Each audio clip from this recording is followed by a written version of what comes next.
ทางไปแพงแล้วไหมเด้อพี่ดูเตยอ้วนหน่อยดิแม่ก็หอมแปลกๆกับมูเนี่ยหอมได้ละฉีดน้ำหอมบ่แพงแล้วเนี่ยแพงแล้วเนี่ยแพงแก้วแล้วเนี่ยไว้ก่อนไปนะก่อนพ่อเถอะก่อนเพิ่งเนาะแพงอีพอจะหอมแก้มนะหอมแก้มแล้วด้วยหอมแก้มมันด้วยหอมแก้มแล้วอีกครั้งนึงแพงบ่ดูดีใจบ่บ่หายเด้อบ่ได้เด้อนอนก็คืนบ่หายเด้ออีพ่อบ่อยู่เด้อแพงแพงแพงกันอยู่นี่แหละบ่ได้ไปเทื่อละใช่มาบัดนี้พี่น้องเอ้ยเนาะหลังจากมาแต่เกี่ยวข้าวเกี่ยวน้ำอยู่หน้าแม่น้องนิวกินข้าวกินน้ำแล้วเรียบร้อยบัดนี้มาส่งลุงจอยขึ้นรถก่อนเนาะว่ารถเพิ่นบ่มารับพี่น้องเอ้ยไปคนเดียวรถบ่มารับก็เลยสิออกไปส่งเพิ่นอยู่ตลาดเซโนพุ่นแหละเนาะเพิ่นลานก็เฮ้ออยู่บ่เอากลับทักทายสบายดีอีกรอบบ่ายเนาะตอนนี้ก็บ่ายโมงเกือบ2 โมงแล้วปะลุงเอ้ยจะได้ออกเดินทางไปสู่กรุงเทพมหานครและกทมพุ่นแหละเนาะฝากเด้อพี่น้องเด้อฝากลุงจอยนะจักสิไปลงทางอยู่ใจแล้วเด้อเลยเนาะโดยเอากลับทักทายสบายดีดีนะคนแห้งบ่เป็นนักแสกนักชื่ออยู่เนาะบรรยากาศกันลมซับจุ้ยมองจอยได้ไหมลูกอ้าวคือมีเงินชงแท้น่ะชงคารถได้ไหมไปขายข่าวก็สิไปเนาะผมมีผู้ขายข่าวได้ติขายแล้วขายข่าวให้แล้วเนาะได้เวลาแล้วไปดองเลยลานกันได้ไปบอกลุงจอยไปลูกไปได้เวลาแล้วเนาะได้เวลาเดินทางแล้วบาดนี้ปุ่นแหละอยู่ดีมีแห้งกับสงการจังมาคำอดได้เนาะอดได้ยี่ดอกพอดีทางเบิ่งสงการไปแล้วไปก็ไม่ได้เฮิงดอกพี่น้องเลยเนาะไปคนเดียวไอเตอร์เอ้ยไปบอกอีพ่อนะแม่ดุยังไม่ได้เข่าเฮียนอยู่ไอเตอร์กะบอกเราไล่สิไปแล้วไปบอกอีพ่อนะเอาบ่อยแล้วเดินทางปลอดภัยแล้วพอเด้อสิได้บอกไอตาโยงเฮียนพี่น้องเลยโชคดีสิเดี๋ยวใส่ลูกบอกใส่กระเป๋าแล้วนะปลอดภัยแน่ดูโจ้เนาะเดินทางปลอดภัยแล้วบอกโชคมาร่ำรวยบอกเราได้ไหมเตอร์ร่ำรวยเด้อสิดอกหาเงินมาเด้อหาเงินมาเฮ็ดเปิดห้านขายเด้อบัดนี้เด้อตั้งห้านขายแล้วบัดนี้มาเปิดห้านขายไอเตอร์ไอตาโย่ขายยังก็ขายได้บ่เนาะขายก็ต้มขนมขายยังก็ขายแล้วบัดนี้อยากได้ห้านเปิดห้านขายอะไรไหมไปได้พ่อกว้านอ่ะหอยพ่องวะอีพ่อเดินทางปลอดภัยเด้อถ้าจะไปโรงเรียนยังไม่ไปโรงเรียนใช่ไหมเตอกันเนาะตอนช่วงหน่อยพอดีเอาเพิ่นบอกว่าล่ายุดนะแม่เฮาถ้าบ่อีพ่อไปบ่ล่าก็ยาว่ะมาแม่ลูกพี่มาลุงก่อนพี่เอาไว้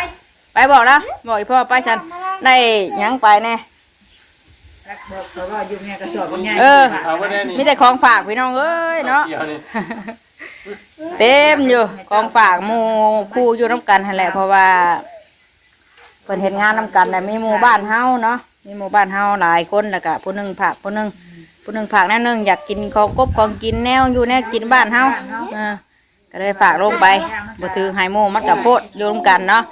เลยถือผู้เด็กผู้น้อยมันปลาร้ายบ้านี้ไปกอดได้พ่อได้เต้ยไปสัตว์ไปเดินออกเลยทางแพงแล้วไหมเด้อพี่ดูเต้ยอ้วนหน่อยดิแม่ก็หอมแปลกๆกับมูเนี่ยหอมได้ละฉีดน้ำหอมบ่แพงแล้วเนี่ยแพงแก้วแล้วเนี่ยไว้ก่อนไปนะก่อนพ่อเถอะก่อนเพิ่งเนาะหอมจังเลยหอมได้เราเป็นผู้บ่าวแล้วเนาะเราใส่น้ำหอมบะไปเอามากระเป๋าเนาะของฝากคนกับกระสอบบักไงปลาลุงเลยมึงเนี่ยมันนักเนาะยังถือยังเนี่ยเสื้อผ้าเพิ่นอะไรมันให้แม่เตอร์ถือเอานั่งมอไซค์ห้าไม่ได้ไปรถบอกเข่ามาถือได้บ่นักซ้ำแท้เนาะหักปากได้แท้ผู้ระยางเอาผู้ระยาง2 อย่างมันบัดหลายบัดนี่หลายคนเนาะไปบอกไอ้ทินแม่ถ้าได้นะห้ามประตูห้ามคำตัวไปแล้วเด้อไปโรงเรียนอัด บ๊ายบายพ่อนะ บ๊ายบายพ่อโชคดีเด้อ ไปไปบอกตุ๊กนะจุกไปไปชงจอยกันเด้อบ๊ายบาย มาดำด้วย โย่มันรวยแล้วอะ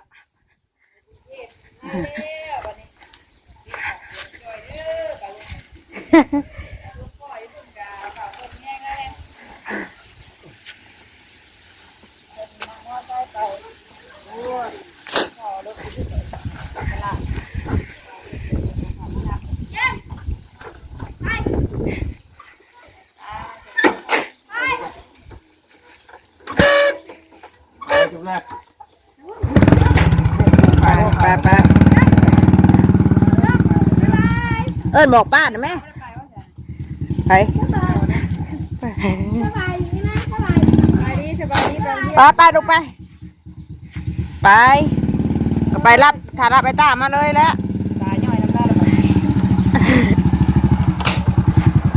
ยังมาหอดสิได้กันให้ก่อนนะที่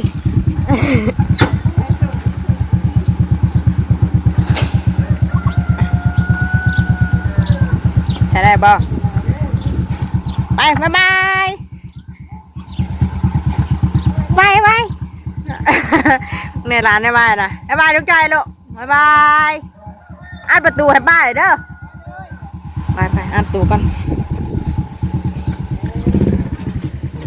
ไปพี่น้องไปเดินทางแล้วบัดนี้ไปเติร์กไปโรงเรียนเนี่ยไม่ได้เอาธงมาลูกไปเด้ออึ๊บเอิ้นได้ไหมเด้อป้าเอ้ยไปไหนเด้อไปป้าแล้วไปดูไปไปเลยทินไปจากพ่อกันอยู่พุ่นแหละจักสีได้ทายหรือบ่ได้ปลาดุงทั้งนี้ก็น้ำตาออกน้ำเลยฮะยังไม่ทอดสิไรกาให้ก้อนเลยออกไปรับลูกเลยแหละแมงเตอร์ก็ได้พอดีจังหน่อยทอดเวลารับลูกสิแว่ลูกก่อนบ่เฮ้ยมาแว่บ่แว่ลูกเลยตาอย่างอยู่โรงเรียนมื้อเช้านี่ไปจ้ะเดี๋ยวพวกพ่อกันอยู่แหละหลักเลยเนาะตักผ้ามาอีกวันนี้ฮอดในเมืองเลยพี่น้องเอ้ยเซโนเลยคิวรถเนาะลงรถเด้อโทรหายเพื่อนเข้าไปรับกับบ่รับซักลงรถก่อนหนาเลยฮอดคิวรถเซโนแล้วปะลุงเลยส่งจอยก่อนตาแตกน้ำดาวได้กินเองก็ได้ว่าสิไปแว่ลูกชายผัดว่ายันลูกให้เนาะใช้คนรถตู้ปุ๊บดีเด้8 2จุดนี่เด็ดจอดปุ๊บจอดตลาดห้าแล้วบ่ดีเด้โอ้ดีเด้รถเกิดอืดมาเกือบบ่ฮอดพี่น้องเอ้ยไปยี่เบิ้งด้วยฮะของฝากกันนักอันนี้ก็พอแล้วโอ้ยชอบด้วยฮะเราอยู่หันบ่รถตู้อันนี้เราขับไปรับคนอยู่บ้านเฮาแต่ก่อนเนาะแต่ว่าเราบ่อันนั้นพี่น้องเอ้ยเนาะอันนี้เหรอเราเชี่ยวเลยเราบ่เข้าเจ้าหรือเปล่าครับเอาจอดรถตนาห้านไปได้ไปโอ้เดินทางปลอดภัยได้เถาไอ้เบิ้งนะเบิ้งได้บ้านเพิ่นมาคือบ้านตูได้ได้เฉยเนาะให้ไปบ่ไปทางไหนขี่พุ่นแล้วไปยังไปขี่พุ่นไปไ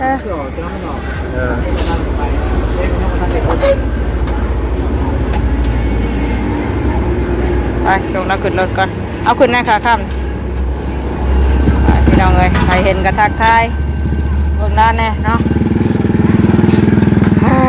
ว่าสิมาแบะอยู่โรงเรียนลูกว่าสิรับลูกมา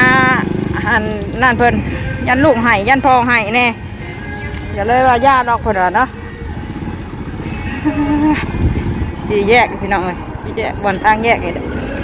แยกชโน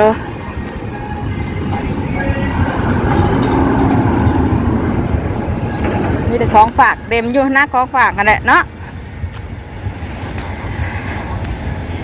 จากมันยังมาญาเต็มอยู่นะ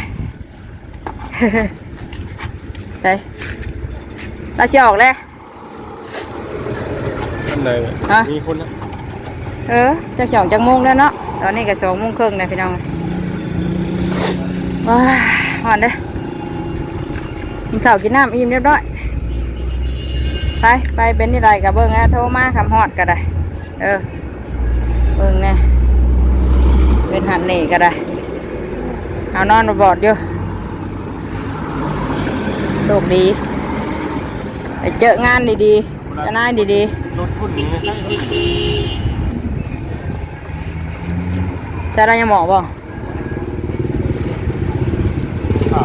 ข่าวมันจะถ่ายดีเป็นไงขั้นตอนไหนได้จะออกโดดกันเนาะเพิ่นยังบ่ได้คนครับ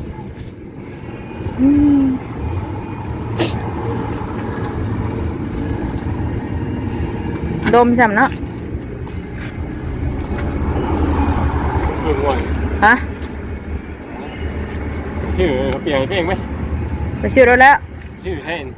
ห้านกระเปียกไปแล้วอยากฝากชื่อกระเปียกกระเปาะยาของฝากพี่น้องเอ้ย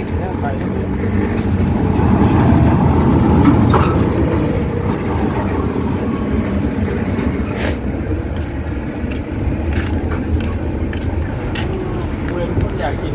ก็ได้เอาโอ้ไม่ได้ของฝากเพื่อนเนี่ยนะนักชับฝากชื่อกระเปียกเส้นอีกลูกสบายก็ไม่ลุกนะไปได้ไหมไปซื้อเหรออยู่ห้านนั่นได้ย่างเข้าไปหาซื้อกระเปียกให้เพื่อนอีกพี่น้องเอ้ยเนาะเร็วเน่นเขาในตลาดผู้ได้กระเปียกเส้นฝากซื้อกระเปียกเอาไปใส่พอบ่32พอตรงนี้ยาดอกกินรถ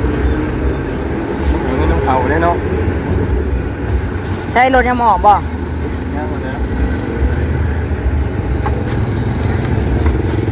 ถามแล้วเชียวง่ายว่าเมื่อเลยเจ้าสิเมื่อเลยเมื่อจะหน่อยเมื่อห้ามลูกคนแล้วชีเลยคือชินันออกอีกดอกเนาะเพราะว่ามีคนนำรถเพิ่งอะ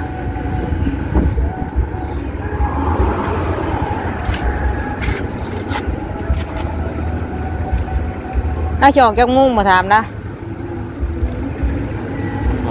ฮะ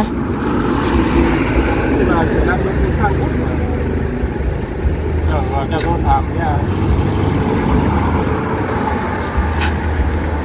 จะได้คำถามแล้วคำเผาคำว่าน้ำออกง่ายกัน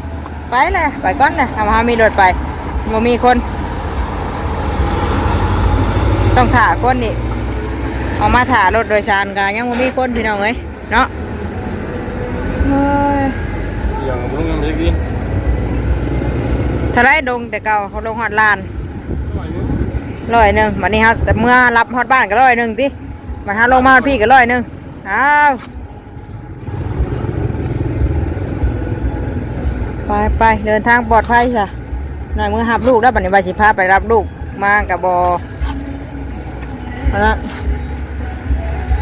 บอหับลูกบอกลูกก่อนจากกี่ดอกเช้านี่นะเพิ่นอยากลาโรงเรียนแต่ว่าแม่ว่าบ่ลาก็ยาวแต่ช่วงอีพ่อไปเบิ่งแล้วเป็นนี่ได้ไปฮอดก็โทรมาที่อยู่ก็ได้ลมช้ำเนาะ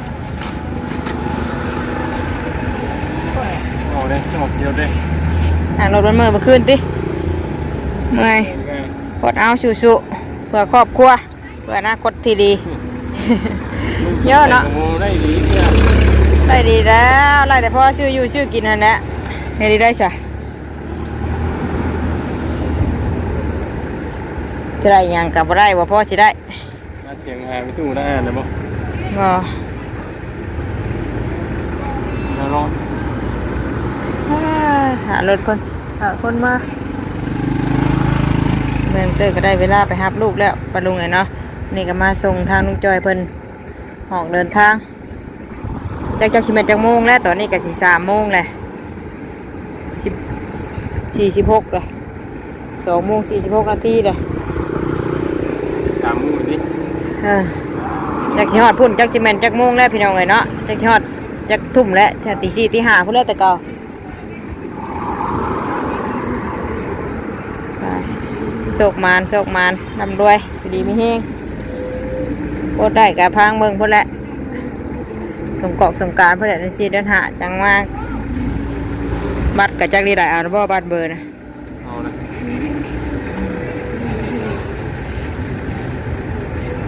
อยู่พุ่นเอาพุ่นบ่เนาะ จักแล้วเบิ่งอันแล้วเป็นได้กันเนาะให้มันคือบ้านเฮาก็บ่คือแล้วอะบ้านเพิ่นเป็นนี่นะ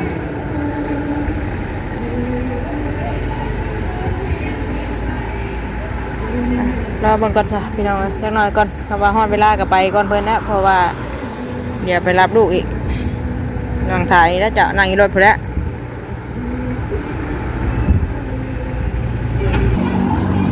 เอาใส่กระเป๋าไว้ได้ไหมอย่าลืม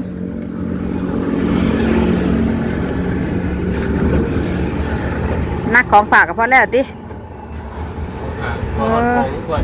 ของเพิ่นมีแต่กระเป๋าเสื้อผ้าเลยพี่น้องเนาะก็เอาเข่าลงไปหน่อยนึงเอาข้าวสาร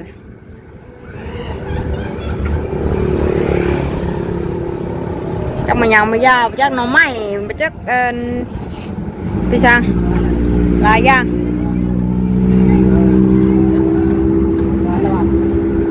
แม่น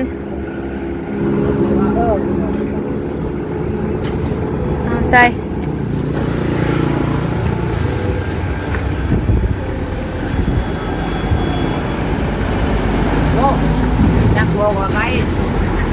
ไปคู่รถสวรรค์เนาะ แม่นรถสวรรค์ขึ้นไปเอาได้คนเพิ่มแล้วพี่น้องเอ้ยแม่น โอเคขอบใจ เอ้ย ไปเด้อ ไปสันพี่น้องเอ้ยแม่งเตอร์ก็สิไปรับลูกแล้วเนาะทางจอยเพิ่นก็มีเพื่อนอยู่เด้อน่ะคนหนึ่งเดี๋ยวรอถ่ายอีกจะคนก่อนจังออกแล้ววะเนาะไปเฮ้ยไปเมื่อยแล้วเฉยเด้อเดินทางปลอดภัยโชคดีเป็นที่ใดจังโทรมาลำลากันเออลงไปเฮ็ดเวียกเฮ็ดงานก่อนเฮ็ดได้จ้ะไปไปแล้วมาหับลูกก่อนไปคือต้องการเห็นได้หาก็ได้คน2 คนเนาะรออีกจักได้4 5 คนก่อนหรอไปเด้อไปโชคดีเป็นที่ใดกระโทรบอกเด้อเมื่อหับลูกก่อนไปพี่น้องเลยเด้อกันมาหับลูกก่อนวันนี้เนาะคงจอยขึ้นรถแล้วเรียบร้อยอีกจังน้อยจังออกคนว่ะพามาอีกวันนี้อยู่หนาวเฮียนพี่น้องเลยมาหับลูกเลยนั่นเด็กบอกมาเฮ้ยออกจ้ะสบายดีลูกสบายดีจ้าคู่น้ำเลยบายสบายเลยสบายดีอะไรเลยลูกสบายดีอันยิ้มเปื่อยอยู่ สบายดีนะแม่เอาตื่นทำมือ เฮ้ย สบายดี สบายดี บ้านของลุงจอย จ่อยไปปะแล้วพ่อไปได้ลูก เป็นคนละคันกันเลย บาชิป้าบอกอันลูกกับญาติลูกหายยันพ่อหายกับโบบายดอกกินเลย ไปให้ ไปบ่ไปเบิ่งอีพ่อว่าจะไปได้บ่ไปบ่เบิ่งหายเด้อ ไปล่าลุงจอย แม่หายเด้อบ่แม่กะบ่ลุงจ๋าหายเต็มที่เด้มาน้ำหันพ่อไอ้นุ่นมาอย่าหายเด้อมื้อเด้อสิเด้อบ่หายจังแล้วเด้อแล้วลูกสบายดีป่ะลุงก่อนมาพี่ซื้อขนมนะเอาใส่เสื้อก่อนลูกใส่เสื้อหนาวไปมาเลยแม่ลูกเอ้ยเอายังลูกเอาไหมซื้อขนมอีกตอนไปกาแฟตอนมากาแฟพี่น้องเอ้ยลมซับหนาวเลยนี่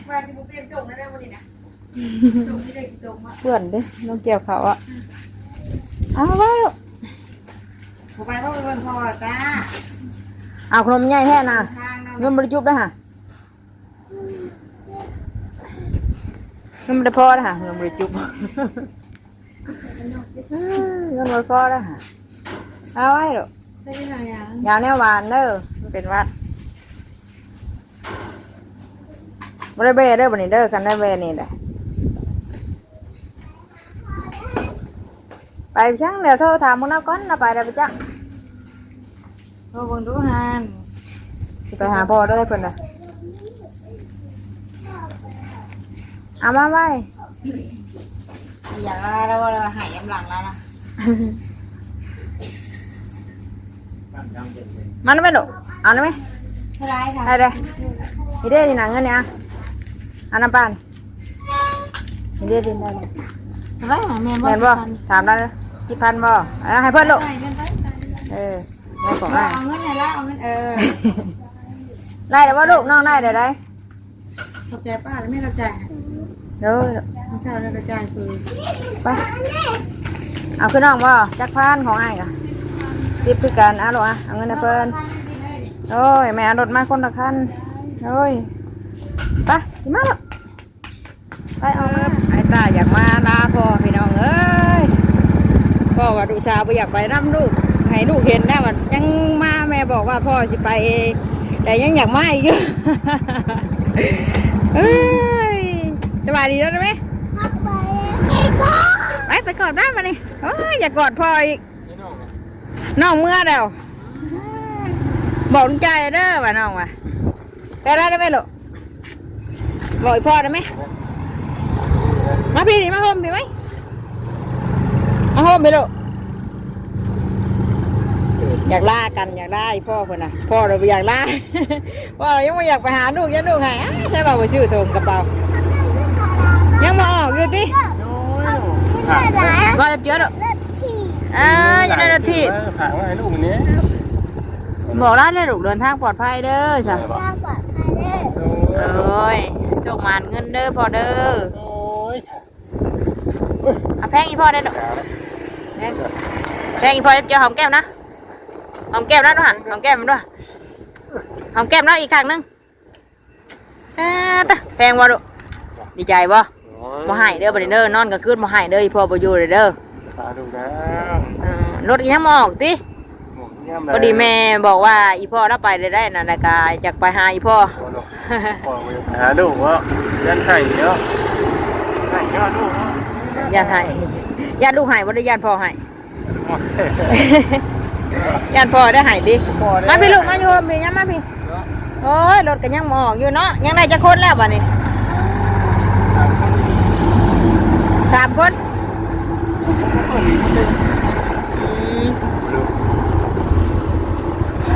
ไปฮอดโทรบอกด้วยเฉยๆไว้ได้จังโมงแล้วบัดนี้เนาะเล่นรถคันนั้นออกก็ไปก่อนเนาะแล้วแม่นรถได้บ่ รถขนมที่ บอกได้แล้วนะคันสิไปคันว่าคันใหม่ออกก็เฮานี่มันผ่าเฮิงนี่ล่ะไปฮอดพุ่นก็จักได้ได้ ประเด็นลูกไปฮอดพุ่นดีไม่ง่ายเท่าไหร่มุ้งเยอะยัง ชัดนะเฮ้ยแต่ไมมันนี่ก็เรารถดอนนี่กันไปลูก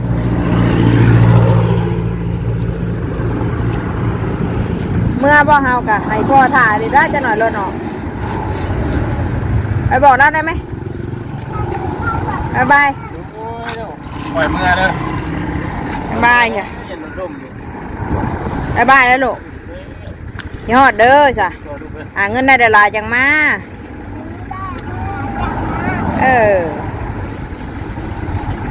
ไปออกมาด่าพ่อเพิ่นงานออกแค่เนาะยังไม่ได้คนได้3 คนนึงป้าเมื่อครับบรรลุปลาเพื่อเมื่อหอดปะบ่อยพ่อกอดพ่อวันปะกอดพ่อวันนึงแพงแพงกันอยู่นี่แหละว่าได้ไปเคลื่อนแล้วไปจับปลาลุงเลยเนาะเดี๋ยวแมงเตอร์กับจีจบคลิปก่อนใช่ปะไอ้ต้าเมื่อไหร่บัดนี้น้องเชื่อเพิ่นเมื่อก่อนแล้วเมื่อกี้นี่เพิ่นรอถ่ารถดูยังบ่ มีผู้โดยสารอยู่เนาะมี3 คนหนึ่งคนยังหมอกเขาว่ารถคันใหม่ออกเจ้าก็ไปคันใหม่นั่นแหละเฮ้ย การหุ่นโอ้ยลงจะโดนแล้ว มันค่ำเลยเพื่อสิได้ไป ไปข้างดูแล้วบานแล้ว